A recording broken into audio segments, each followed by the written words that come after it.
প্রিয় ছাত্রছাত্রী, আজকে যে বিষয় নিয়ে তোমাদের আলোচনা করব সেটা হচ্ছে চৈতন্য জীবনী সাহিত্যের ধারা।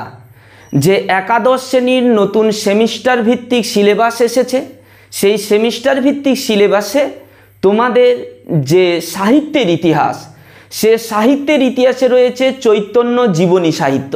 সেই চৈতন্য জীবনী সাহিত্যে আমরা প্রথম যে আগের ভিডিওতে আলোচনা করেছি, চৈতন্য জীবনী বা চৈতন্যদেব বাংলা সাহিত্যে কতখানি প্রভাব ফেলেছেন এবং সমাজে কতখানি প্রভাব ফেলেছেন সে বিষয়ে আমরা বিস্তৃত আলোচনা করে দিয়েছি।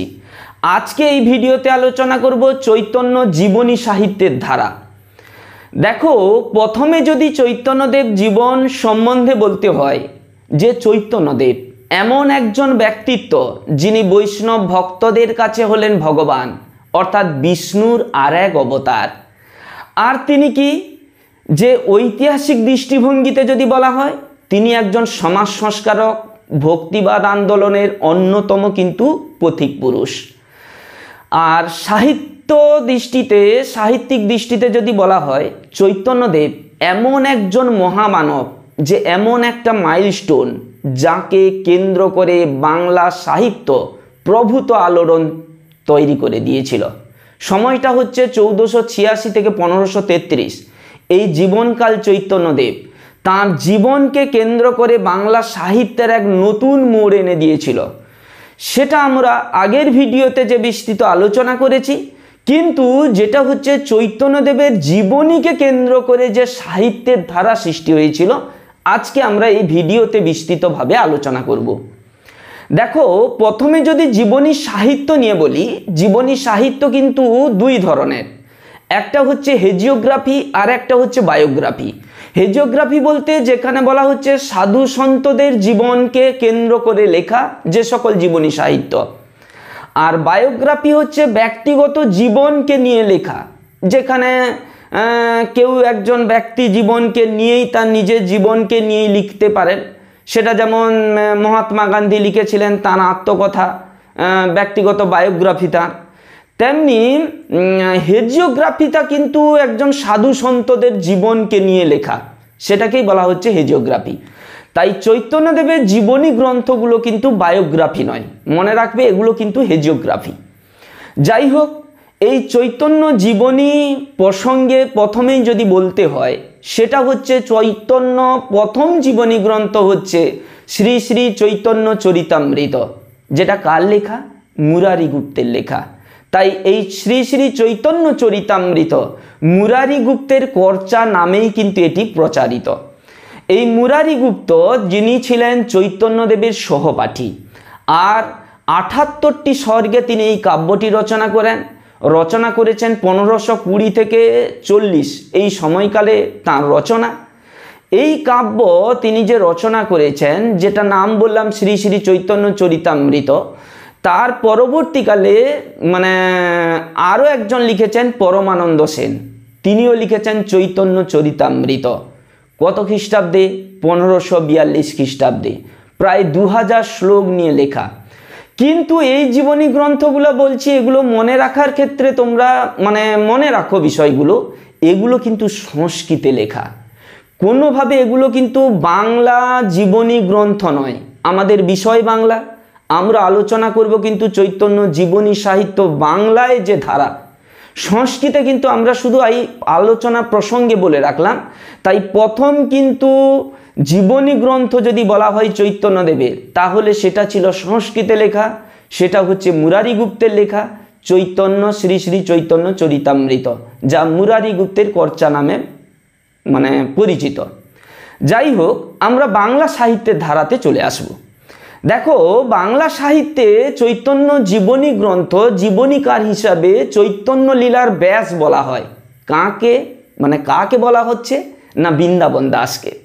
এই বৃন্দাবন দাস, তার কাব্যের নাম হচ্ছে চৈতন্য ভাগবত। তাহলে বৃন্দাবন দাসের কাব্যের নাম হচ্ছে কি? চৈতন্য ভাগবত। আর এই বৃন্দাবন দাসের জন্ম 1519 খ্রিস্টাব্দ নাগাদ, এবং নবদ্বীপে তার জন্ম হয়। শ্রীবাসের ভ্রাতুষ্পুত্র নারায়ণী দেবীর গর্ভে তিনি জন্মগ্রহণ করেন। যদিও পিতৃ পরিচয় নিয়ে তেমন কিছু তথ্য আমরা পাইনি। যাই হোক, মা হচ্ছেন নারায়ণী দেবী, তাঁরই গর্ভে কে বৃন্দাবন দাসের জন্ম, নবদ্বীপে তিনি জন্মগ্রহণ করেন। তিনি যে কাব্যটা রচনা করেছেন তার কাব্যের নাম হচ্ছে চৈতন্য ভাগবত। এই চৈতন্য ভাগবত হচ্ছে বাংলা সাহিত্যের প্রথম চৈতন্য জীবনী গ্রন্থ। তবে বাংলা সাহিত্যে প্রথম চৈতন্য জীবনী গ্রন্থ বললেও, যেমন বাংলা সাহিত্যের জীবনী সাহিত্য কিন্তু এর আগেও রচনা হয়নি, তাই বাংলা সাহিত্যে জীবনী সাহিত্য হিসাবে প্রথম নিদর্শনও চৈতন্য ভাগবত বললে মনে হয় ভুল হয় না।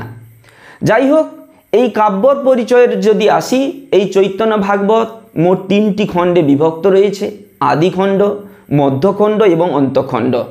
আদিখণ্ডতে রয়েছে তোমাদের 15টি অধ্যায়, মনে রাখো, এগুলো ছোট ছোট নোট করে রাখতে পারো। আদিখণ্ডে রয়েছে তোমাদের 15টি অধ্যায়, মধ্যখণ্ডে রয়েছে 26টা, আর অন্তখণ্ডে রয়েছে 10টি খণ্ড। মোট 51টি অধ্যায়ে কিন্তু, মানে খণ্ড নয়, 10টি অধ্যায়, মোট 51টি অধ্যায়ে কিন্তু এই কাব্যটি সম্পূর্ণ করেছেন কে? বৃন্দাবন দাস। আর ওই প্রথম অধ্যায়ে যে 15টি অধ্যায় রয়েছে প্রথম খণ্ডে, সেখানে চৈতন্যদেবের জীবন থেকে চৈতন্যদেব যে গয়াগমন কখন করেছিলেন না, তার পিতৃদেবের পিণ্ডদানের জন্য তিনি গয়াগমন করেছিলেন, সেই পর্যন্ত কিন্তু জন্মখণ্ডতে রয়েছে। আর দ্বিতীয় খণ্ডতে, মানে যেটা মধ্যখণ্ড বলছি, মধ্যখণ্ডতে রয়েছে গয়াগমন থেকে প্রত্যাবর্তন এবং সন্ন্যাস গ্রহণ পর্যন্ত, সেটা কিন্তু চৈতন্য জীবনের এই যে জীবনী অংশটা, এটা কিন্তু মধ্যখণ্ডেতে রয়েছে, কি চৈতন্য ভাগবতে। আর অন্তখণ্ডে রয়েছে যেখানে 10টি অধ্যায়, সেই 10টি অধ্যায়ে যেখানে রয়েছে যে মহাপ্রভুর নীলাচলে গমন পর্যন্ত এই জীবনগাথা নিয়ে আলোচনা হয়েছে। এই হচ্ছে চৈতন্য জীবনী গ্রন্থের তার মূল বিষয়। আমরা সংক্ষিপ্ত বিষয়টাও সেটাও বলে রাখলাম। আর চৈতন্যদেবের এই যে জীবনী গ্রন্থ চৈতন্য ভাগবত, বৃন্দাবন দাসের লেখা, এই কাব্যের নাকি নাম চৈতন্য ভাগবত ছিল না, আগে নাম ছিল চৈতন্য মঙ্গল। সেই নির্দেশিকা পাচ্ছি নিত্যানন্দ দাসের তোমার লেখা প্রেম বিলাস গ্রন্থে। প্রেম বিলাস গ্রন্থে একটা বলেছেন যে চৈতন্য ভাগবতের নাম চৈতন্য মঙ্গল ছিল, বৃন্দাবনের গোস্বামীরা ভাগবত আখ্যা দিল।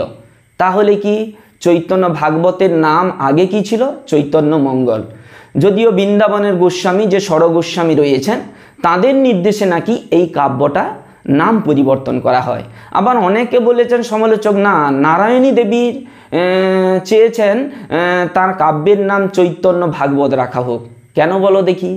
কারণ চৈতন্য মঙ্গল পরবর্তীকালে জয়ানন্দের চৈতন্য মঙ্গল, লোচন দাসের চৈতন্য মঙ্গল, অনেকে চৈতন্য মঙ্গল হিসাবে কিন্তু চৈতন্য জীবনী লিখেছেন। তাই অজস্র ভিড়ের মধ্যে যেন বৃন্দাবন দাসের কাব্যটা যেন না মিশে যায়, সেই কারণেই কিন্তু এই কাব্যটি, মানে স্ট্র্যাটেজিগত দিক থেকে এক কথায় চৈতন্য ভাগবত রাখা হলো, চৈতন্য মঙ্গল এটা বাদ দিয়ে। যাই হোক, আমরা চৈতন্য ভাগবত হিসাবেই জানি।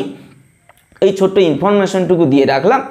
আর যেটা হচ্ছে কি, চৈতন্য এই যে ভাগবত, এটা রচনা হচ্ছে 1533, আবার কেউ বলেছেন 1548, কেউ বলেছেন 1574। যাই হোক, এই সময়কারের রচনা। আর এই কাব্যের একটা গুরুত্ব রয়েছে অবশ্যই, যেটা কি, যে বাংলা সাহিত্যের প্রথম চৈতন্য জীবনী গ্রন্থ কিন্তু কি, প্রথম চৈতন্য জীবনী গ্রন্থ হচ্ছে বৃন্দাবন দাসের চৈতন্য ভাগবত, মানে বাংলায় লেখা অবশ্যই, সেই জন্য এর একটা গুরুত্ব। দ্বিতীয় আর যে গুরুত্ব বলবো, এটা হচ্ছে চৈতন্যদেবের আদি জীবনকে নিয়ে এক বিস্তৃত বিষয় নিয়ে আলোচনা করেছেন বৃন্দাবন দাস।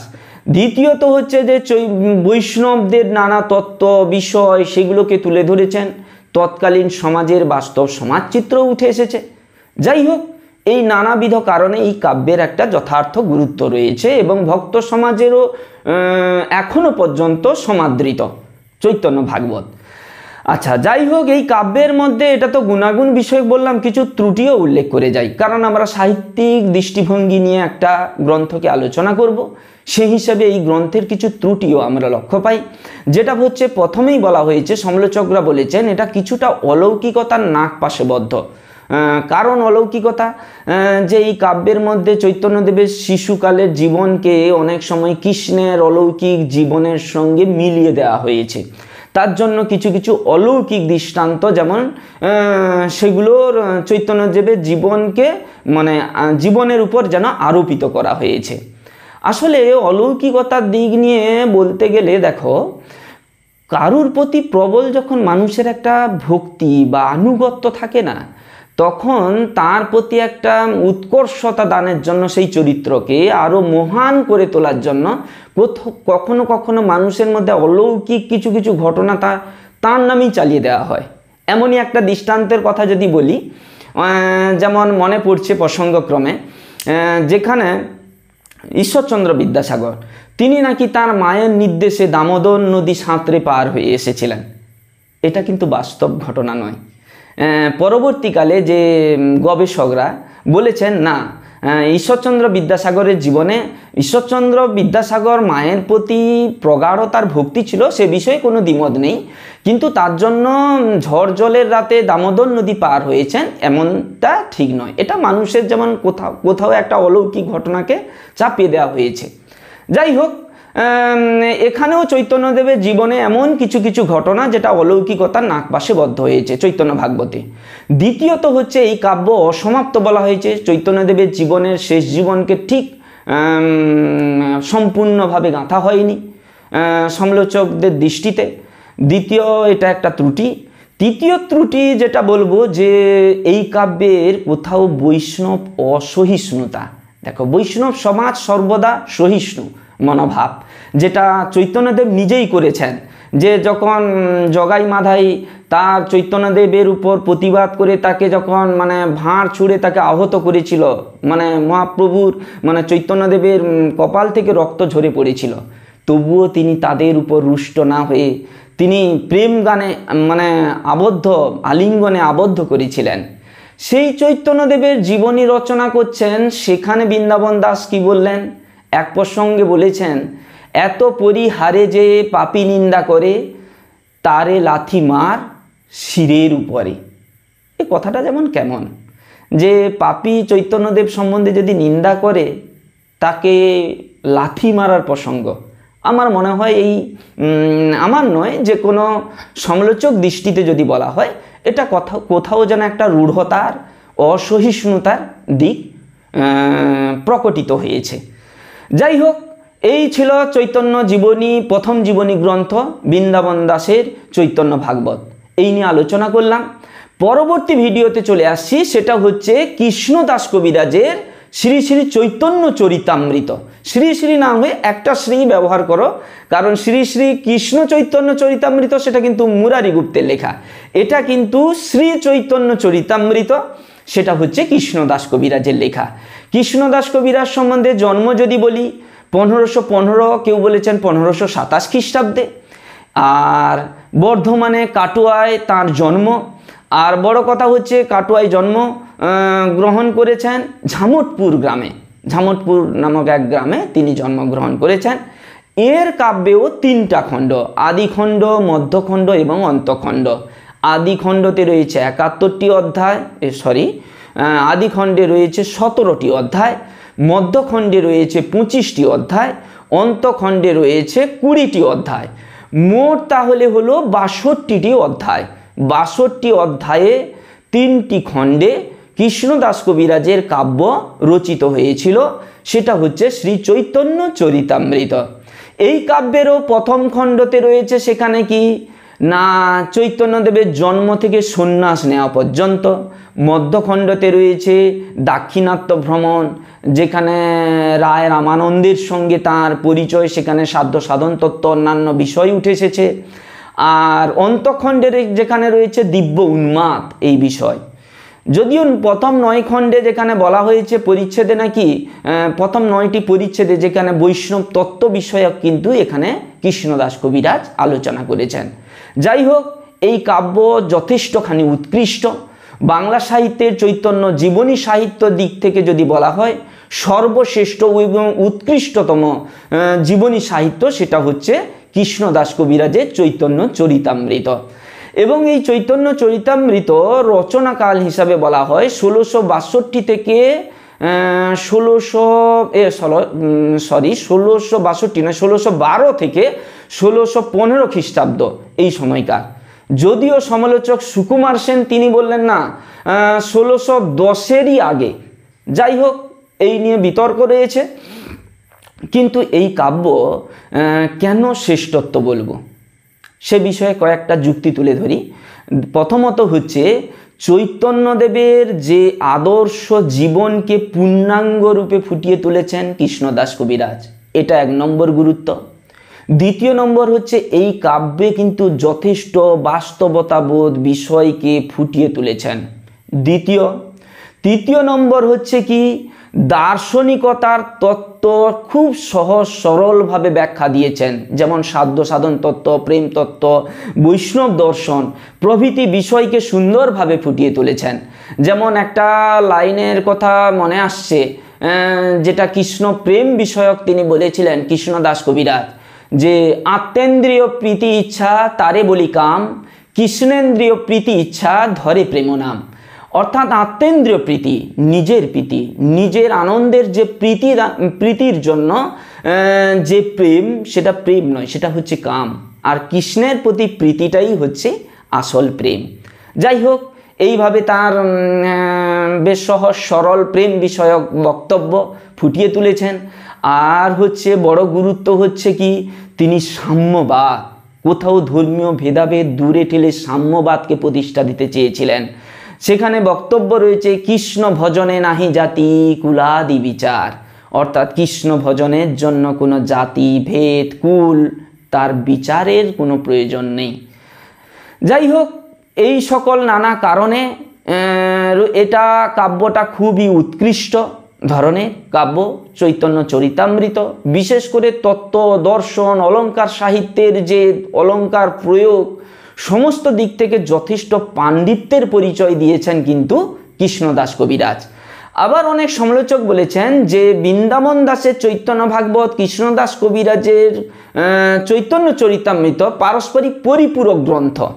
কারণ যেটা কি চৈতন্য ভাগবতে যে অংশটা অসম্পূর্ণ বা সংক্ষিপ্ত আলোচনা, সেখানে কৃষ্ণদাস কবিরাজ তার বিস্তৃত আলোচনার মধ্য দিয়ে আলোকপাত করেছেন। এইভাবে আমরা পাচ্ছি। যদিও এই গ্রন্থ নিয়ে নানা ঘটনার বিষয় রয়েছে, একটু শেষ পর্যায়ে যে গ্রন্থটা নাকি চুরি হয়ে গেছিল, এই দুঃখে কৃষ্ণদাস কবিরাজ ঠিক তিনি অকালে প্রাণ যায় এই দুঃখ কষ্ট সহ্য করতে না পেরে, এমনই আমরা জানতে পারি। এই ছিল চৈতন্য ভাগবত চৈতন্য চরিতামৃত কৃষ্ণদাস কবিরাজের লেখা গ্রন্থ বিষয়ে আমরা জানতে পারলাম। এরপর কতগুলো আরও চৈতন্য জীবনী সাহিত্য রয়েছে, সেগুলো একটু আলোকপাত করে দিই। যেটা হচ্ছে লোচন দাসের চৈতন্য মঙ্গল। লোচন দাস হচ্ছেন তিনি বর্ধমানের কোগ্রাম বলে, যাই হোক এখন কি নাম বা এখন এই নামে বর্ধমানে আছে কিনা জানি না, কেউ যদি জেনে থাকো তাহলে অবশ্যই কমেন্টে জানাও। বর্ধমানের গ্রামে লোচন দাসের জন্ম। তার কাব্যের নাম কিন্তু চৈতন্য মঙ্গল। তার কাব্য কিন্তু 4টা খণ্ডে বিভক্ত: সূত্রখণ্ড, আদিখণ্ড, মধ্যখণ্ড এবং অন্তঃখণ্ড। এই 4টা খণ্ডে রচনা। এই কাব্যটি 1576-এর পূর্বে নাকি রচনা। এরপর আমরা পাচ্ছি জয়ানন্দের চৈতন্য মঙ্গল, যেটা 1560 খ্রিস্টাব্দে রচনা। তিনিও জয়ানন্দ জন্ম হচ্ছে বর্ধমানে আমাইপুর গ্রামে তিনি জন্মগ্রহণ করেন। আরও পাচ্ছি চূড়ামণি দাস, তার হচ্ছে গৌরাঙ্গ বিজয় বা তার কাব্যের নাম ভুবন মঙ্গল হিসাবে প্রচারিত। এই সকল গ্রন্থ আমরা পেলাম। আরও প্রধান কয়েকজন কবি রয়েছেন, সেটা আমরা আর বিশেষ উল্লেখ করছি না। এই ছিল চৈতন্য জীবনী সাহিত্য। তোমরা অবশ্যই মন দিয়ে শোনো, আর ভিডিওগুলো শোনার সময় কিন্তু অবশ্যই তোমরা খাতা পেন নিয়ে রাখো, যেগুলো ছোট ছোট প্রিন্ট আউট করে রাখতে পারো। পরীক্ষায় প্রশ্ন থাকতে পারে প্রথম চৈতন্য জীবনী গ্রন্থ, তাহলে বলতে হবে মুরারি গুপ্তের লেখা শ্রী চৈতন্য চরিতামৃত। বাংলায় প্রথম চৈতন্য জীবনী গ্রন্থ সেটা হচ্ছে চৈতন্য ভাগবত। সেটা হচ্ছে বৃন্দাবন দাসের লেখা। মোট কটি অধ্যায়ের 51টি অধ্যায়ে 3টি খণ্ডে বিভক্ত রয়েছে। এই বিষয়ক আমরা এই ছোট ছোট তথ্যগুলো অবশ্যই মনে রাখো। কৃষ্ণদাস কবিরাজের কাব্যের নাম অবশ্যই তোমরা মনে রাখবে, শ্রী চৈতন্য চরিতামৃত। তাঁর কাব্যেও মোট 62টি অধ্যায় 3টি খণ্ডে ভাগ করেছেন। প্রথম খণ্ডে 17, তারপর 25, তারপর 20, এই নিয়ে 62টা অধ্যায় রয়েছে, 62টা অধ্যায়। হ্যাঁ, এই বিষয়গুলো কিন্তু, এই ছোট ছোট তথ্যগুলো তোমাদের অবশ্যই মনে রাখতে হবে। লোচন দাসের চৈতন্যমঙ্গল কিংবা গোবিন্দ দাসের কর্চা কিংবা চূড়ামণি দাসের গৌরাঙ্গ বিজয়, এই ছোট ছোট তথ্যগুলো কিন্তু থেকে তোমাদের এমসিকিউ এসএকিউ প্রশ্ন থাকবে। শুধু একাদশ শ্রেণী সাহিত্যের ইতিহাস কেন বলবো, পরবর্তী নিট সেট কিংবা অন্যান্য গ্র্যাজুয়েশন এমএ ক্লাসের যে সাহিত্যের ইতিহাসের, তাদেরও কিন্তু এই পাঠগুলো অবশ্যই সাহায্য আসবে। আর এই কথা, আর একাদশ শ্রেণীতে যারা পড়ছো তোমাদের কিন্তু সিলেবাসের প্রথম থেকেই একেবারে প্রথম যে রয়েছে কবিতা, বিদ্যাসাগর কবিতাটি, যেটা হচ্ছে মাইকেল মধুসূদন দত্তের লেখা, কাজী নজরুল ইসলামের লেখা সাম্যবাদী কবিতা। তারপর তোমাদের গল্প রয়েছে বিভূতিভূষণ বন্দ্যোপাধ্যায়ের লেখা পুঁইমাচা। তারপর তোমাদের রয়েছে বিড়াল প্রবন্ধ বঙ্কিমচন্দ্র চট্টোপাধ্যায়ের লেখা। এগুলো কিন্তু লাইন বাই লাইন ধরে আমরা কিন্তু আলোচনা করে দিয়েছি। অবশ্যই তোমরা সেই ভিডিওগুলো ফলো করো। একেবারে প্রথমের দিকের ভিডিওগুলো হয়তো গুণগত মান এতটা ভালো হয়নি, তবুও তোমরা কষ্ট করে সেগুলো শুনতে থাকো। আর প্রত্যেকটার চ্যাপ্টার ওয়াইজ আমরা কিন্তু এমসিকিউগুলো কিন্তু আলোচনা করব। এখান থেকে গুরুত্বপূর্ণ যে প্রশ্ন বা তোমাদের কথায় যদি সেটা বলি সাজেশান, সেই বিষয়েও কিন্তু আমরা পরপর প্রত্যেকটা চ্যাপ্টার ধরে প্রশ্নগুলো আমরা আলোচনা করব। অবশ্যই চ্যানেলে প্রথম এসে থাকলে চ্যানেলটি সাবস্ক্রাইব করবে, নোটিফিকেশন অন করে রেখো, কারণ পরপর সপ্তাহে 1-2 ভিডিও আমি দেওয়ার চেষ্টা রাখছি। আর সকলে মন দিয়ে পড়াশোনা করো, সকলে ভালো থেকো।